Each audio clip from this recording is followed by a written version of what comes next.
카페에 가면 늘 같은 자리에서 커피를 내리는 친구가 있습니다. 그녀는 커피도 예술이라고 말합니다. 천천히 정직하게 한 잔을 완성합니다. 그 커피를 마시다 보면 왜 그 공간이 따뜻한지 알게 됩니다. 울란바토르를 찾아서 커피가 종합 예술이라고 말하는 친구가 있다. 바리스타 과정을 공부한 그녀는 함께 아이들에게 글쓰기를 가르쳤던 선생이었다. 아이들과 책을 읽고 토론하며 글을 썼던 그녀가 커피 아카데미에서 공부를 한다는 소식을 들었을 때 전혀 뜬금없는 일은 아니라고 생각했지만 그래도 뜻밖이었다. 새로운 인식들이 오랜 무두질 끝에 어떤 방향성을 찾고 소식을 줄 것이라고 생각했지만 10년 했던 일이 있으니 그 영역의 울타리에서 결정할 것으로 예측했다.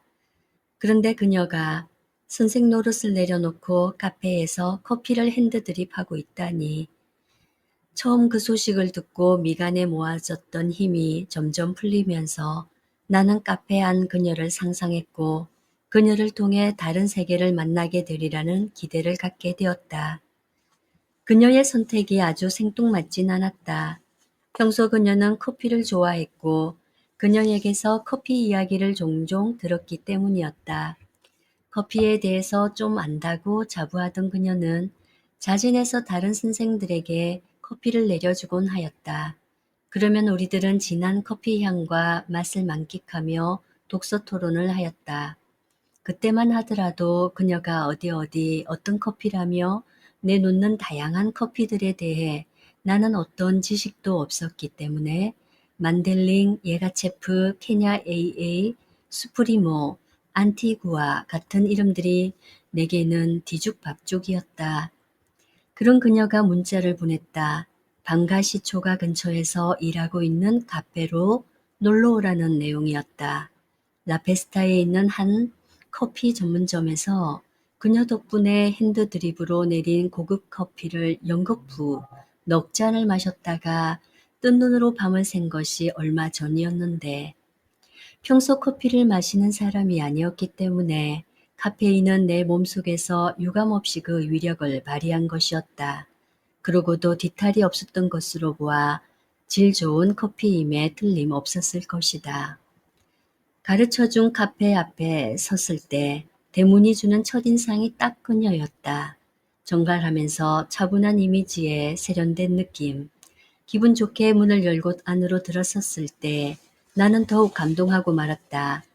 나무 의자와 책들과 조형 예술이 어우러진 카페의 실내는 만나야 할 것들이 서로 만나서 조화를 이루었는데 각각 튀지 않으면서 서로에게 훌륭한 배경이 되어주고 있다고 해야 할까. 시대의 사상이라도 나을 듯 묘한 긴장이 느껴졌다. 깔끔하고 소박한 모양과 색깔의 나무 탁자와 의자가 4세트, 한쪽 벽면을 가득 채운 책장과 인문학 서적들, 그 책장 한켠에서 창밖이 보이는 쪽으로 기역자형의 너비가 좁은 탁자에서는 호를 등지고 조용히 책을 읽거나 글을 쓸 수 있을 것 같았다. 그리고 철사로 만든 작품들이 벽에는 나무로, 날개 가진 물고기로, 스탠드로 장식 효과를 내고 있었다. 나무와 금속의 조합이 곧 사상을 해산할 것 같은 긴장감을 조성했다. 마치 오늘과 내일의 경계에서 소박한 등불 몇 개를 밝혀놓고 어느 철학자의 책에 몰입해 있는 풍경 같은. 그곳에 앉아 있으니 마치 갈증을 해소한 것처럼 기분이 상쾌해지는 것 같았다. 전혀 낯설지 않았고 편안했고 마음이 가라앉았다. 거기다가 책 읽는 라디오 행사 팜플렛이라든지 화요일마다 독립영화를 상영하는 스케줄 보드판이 공간의 지성에 세련미를 더했다. 바로 그곳을 배경으로 나타난 그녀는 또 그 공간과 얼마나 잘 어울렸던가. 인문학적인 삶을 꿈꾸는 사람과 인문학적인 북카페의 만남. 그녀다웠다. 일한 지 일주일밖에 안 됐다는 그녀의 말이 거짓말처럼 들렸다. 이 카페가 생겨날 때부터, 아니, 이 동네가 생겨날 때부터 그녀와 그녀의 카페는 함께 오랜 시간을 늘 그 자리에 있었던 것처럼 서로가 서로에게 잘 어울렸다. 그녀는 초록강을 만난 은빛 연어 같았다. 강을 거슬러 오르는 이유를 찾고 있었던 은빛 연어가 초록강에게 아버지 이야기를 듣고 그 이유와 의미를 깨달았던 것처럼 그녀도 새로 만난 배경 속에서 어떤 의미를 찾아갈 것이었다. 지난해 그녀는 남편을 잃었다. 비록 이혼한 남편이긴 했지만 그의 죽음에 무덤덤하지만 않았을 것이다. 그땐 한마디 말이 상처가 될까봐 어떤 말도 위로가 되진 못할 것 같아서 제과를 전해주곤 그냥 학원을 나왔다. 한동안 길을 잃고 가라앉지 못하는 마음 자락을 추스르느라 그녀는 얼마나 애를 썼을까. 오랫동안 해왔던 일을 과감하게 접을 수 있었던 것도 당시 그녀의 고민과 방황이 한몫했을 것이다. 10년 동안 맞췄던 시계바늘은 그 관성만으로도 멈추기 힘들었을 텐데 그녀의 용단이 놀랍기만 하였다.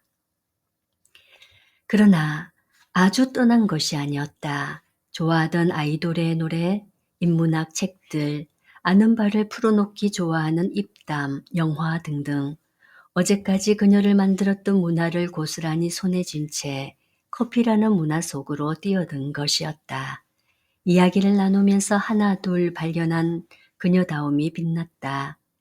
이런 것이 아니었다. 떠난 것도 아니었다. 새로운 세계를 찾아 이동한 것이었다. 인생을 새롭게 만드는 방법 3가지.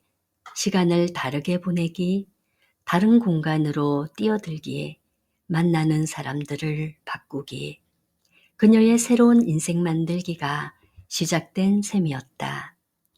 이야기 중에 커피도 예술이라고 생각하느냐며 그녀에게 짓궂게 물었다.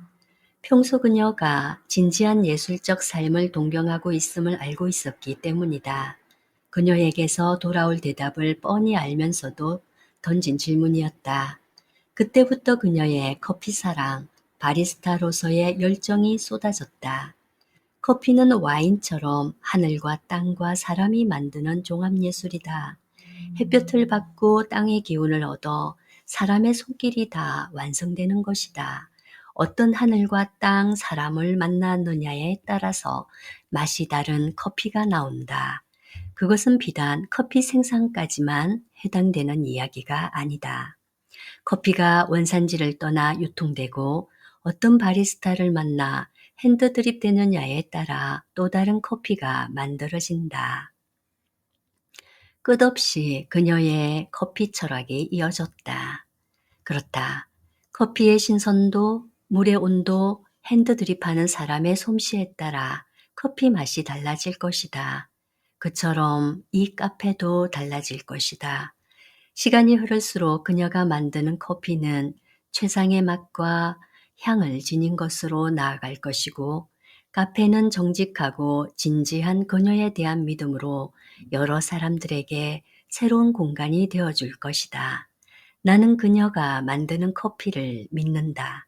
나는 그녀가 있는 카페를 믿는다. 그녀는 나에게 그곳에서 책 읽고 글도 쓰라고 말했다. 내 방 하나 없이 지내면서 내 서재가 있는 집을 꿈꾸고 책 읽기를 좋아하고 글쓰기에 열정을 품고 있다는 것을 알아주는 친구였다. 일상의 시계바퀴를 돌리다가 돌연 떠나고 싶을 때 찾아갈 수 있는 곳, 일터와 집에 있는 나뿐만 아니라 책 읽고 글 쓰는 나도 나임을 깨닫게 해주는 곳, 때론 기억했던 것들을 넘기고 또 때론 꿈꾸는 나를 발견하는 곳, 그녀가 있는 북카페가 정말 내게도 울란바토르가 되어줄 수 있을까? 그곳에서 사색하는 나로서 나의 작은 사상들을 잉태하고 품었다가 나을 것이라면 헛된 희망이 될까? 그녀에게 울란바토르 이야기가 있는 소설책을 빌려주고 나왔다.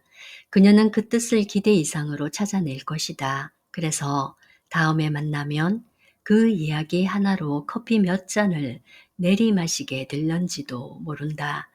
만델링, 예가체프, 케냐 AA, 수프리모, 안티구아 같은 벅찬 이름들에서 나는 신압으로 자유로워질 것이다. 설레고 감사한 일이다. 오늘 밤 뜬 눈으로 밤을 샌들 어찌 기쁘지 않으랴. 지금까지 조수행 수필집 어쩌면 아름다운 마디에 나오는 울란바토르를 찾아서를 낭독했습니다. 평안한 밤 되세요. 구독과 좋아요 부탁드리겠습니다.